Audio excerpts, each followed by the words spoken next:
देखिए, इमाम साहब के साथ में जो रकातें आप पढ़ते हैं तो आपकी वो रकातें वही मानी जाती हैं जो इमाम साहब के साथ आप पढ़ रहे हैं। मिसाल के तौर पर इमाम साहब के साथ आपने जो है 2 रकात पढ़ी, ठीक है? तो वो आखिर ही की 2 मानी जाएंगी, शुरू की नहीं मानी जाएंगी।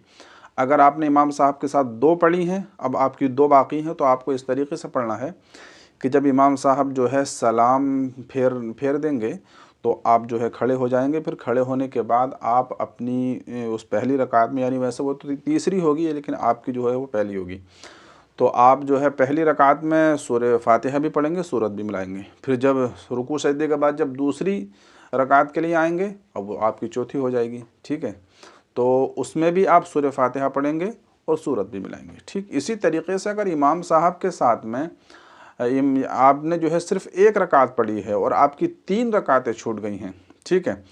तो जब इमाम साहब सलाम फेरेंगे आप खड़े हो जाएंगे। खड़े होने के बाद में सबसे पहले आप सूरह फातिहा पढ़ेंगे, उसके बाद में सूरत मिलाएंगे। अब जो है आप बैठ जाएंगे, ठीक है? कायदा ऊला हो जाएगा आपका, बैठ जाएंगे।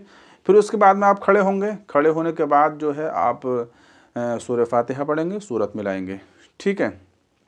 तो जो है फिर रुकू सजदा करेंगे। रुकू सजदा करने के बाद में फिर जो है आप खड़े हो जाएंगे।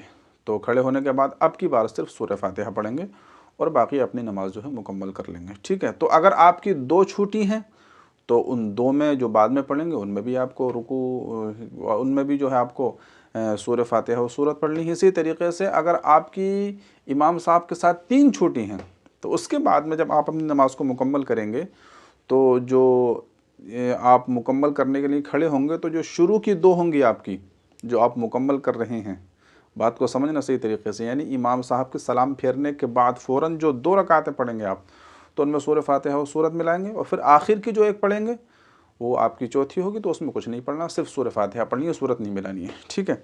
तो इस तरीके से आप मुकम्मल करेंगे। उम्मीद करता हूँ कि समझ गए होंगे। अगर नहीं समझे तो बाद में और मालूम कर लीजिएगा।